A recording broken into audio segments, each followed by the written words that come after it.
Jadi standar kita kacamata orang akhirat itu akhirat, bukan dunia. Nah, jadi sekarang hadirin dirahmati, ini persiapan kita untuk memperindah kematian kita itu. Yang pertama, luruskan iman dulu. Kalau ditanya siapa Tuhanku, kata Sayyidina Umar bin Khattab ketika Rasulullah menceritakan tentang hadis ini, ya Rasulullah, seandainya malaikat nanti bertanya siapa Tuhanku, aku akan jawab, aku tahu siapa Tuhanku, siapa Tuhanmu. Itu saking yakinnya Umar bin Khattab jawab apa kepada malaikat Munkar Nakir? Aku tahu siapa Tuhanku, kamu siapa Tuhanmu? Dan Nabi katakan, sungguh benar nanti Umar akan mengatakan harus demikian di dalam kubur. Hari ini Tuhannya macam-macam.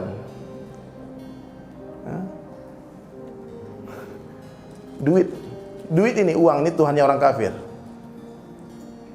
Tuhan kita siapa namanya? Allah. Kalau orang mukmin ada Allah, bahagia dia, tenang hatinya. Ala bidzikrillahi tatma'inul qulub. Hanya dengan mengingat Allah hatinya tenang. Abang senyum-senyum, ibu senyum-senyum, iya bahagia Bang Ustaz. Kok bahagia banyak duit? Enggak ada. Loh kok bahagia? Ada Allah. Jadi ciri-ciri datangnya iman tuh hadirin sekalian, ciri-ciri iman boleh masuk ke dalam hati seorang manusia. Ulama sampaikan, datangnya dunia tidak mengembirakan hatinya, hilangnya dunia tidak menyedihkan hatinya. Ciri-ciri iman itu apa? Datangnya dunia tidak mengembirakan hatinya, hilangnya dunia tak menyedihkan hatinya.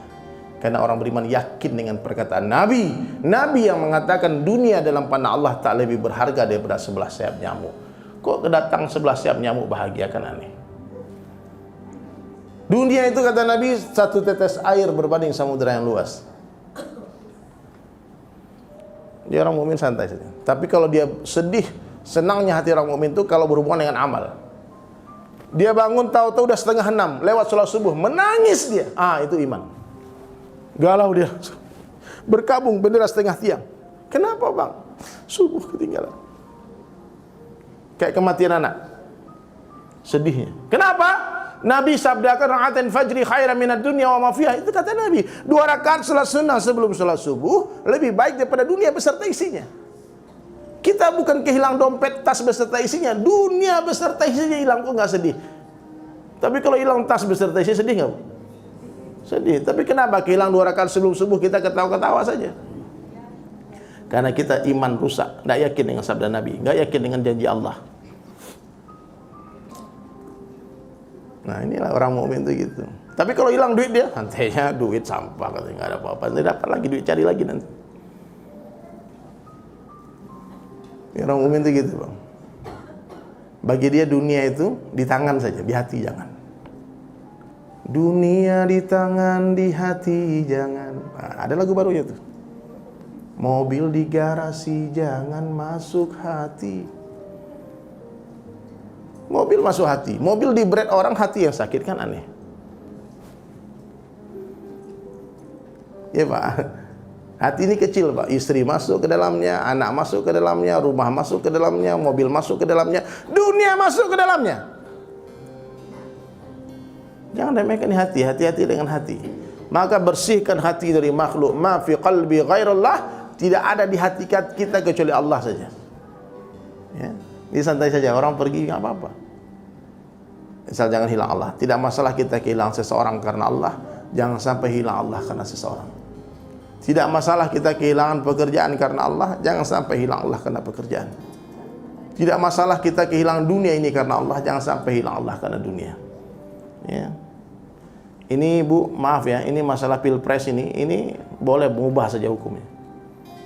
Taruhlah sunnah lah, memilih pemimpin sebagai kita milih boleh, nggak milih boleh. Tapi silaturahmi disambung wajib hukumnya.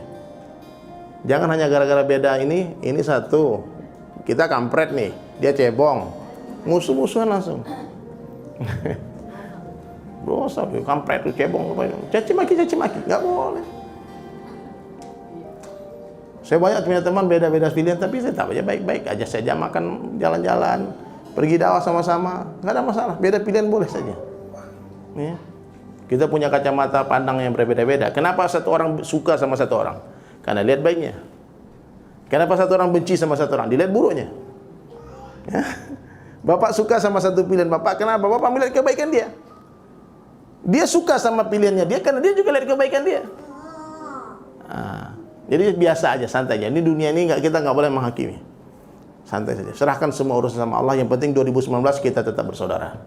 Kita tetap jaga ukhuwah, kita tetap ngaji, kita tetap sholat berjamaah di masjid, aman kita, selamat. Nah, jadi hadirin dirahmati Allah SWT, iman harus lurus, harus benar, tidak boleh ada kesyirikan. Allah tak akan terima iman bercampur dengan kesyirikan. Sebagaimana ibu-ibu tidak akan pernah mau menerima minyak bercampur dengan air. Mau nggak Bu beli beras campur pasir? Beli beras karung, pasirnya ada 2 kilo lah gitu. Nggak mau. Nah, maka luruskan iman tauhid. Bagaimana cara meluruskan iman tadi? Banyak-banyaklah kalian mengucapkan kalimat la ilaha illallah. Di mana saja, kapan saja, jumpa siapa saja, katakan la ilaha illallah. La ilaha illallah. La ilaha illallah.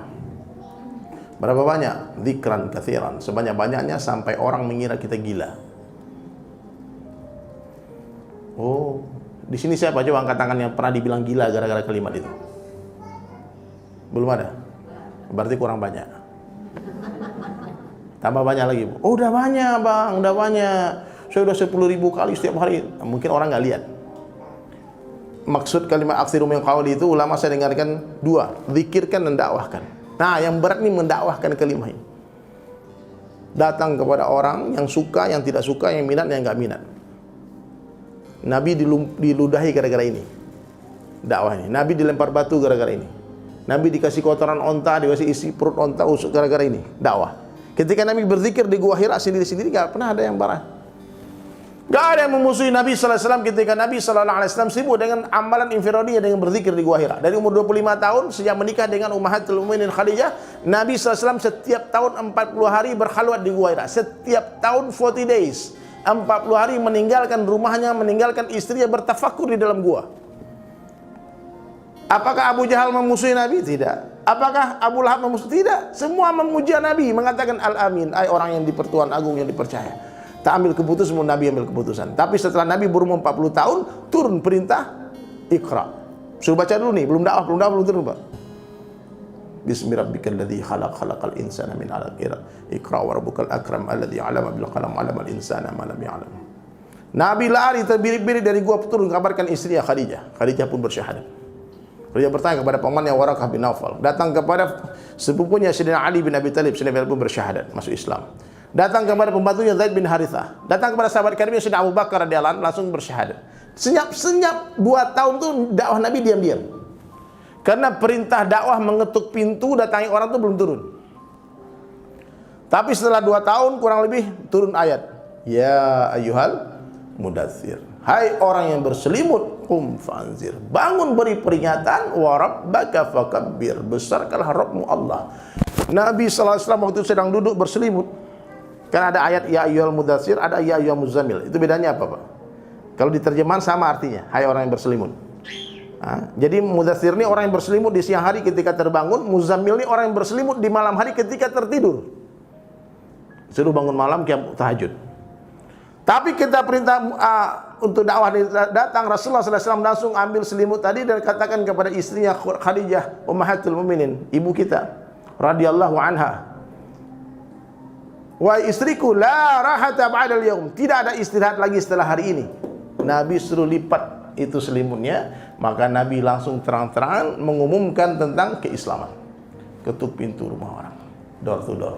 Hari itu juga gelar Al-Amin diganti menjadi Al-Majnun, orang gila.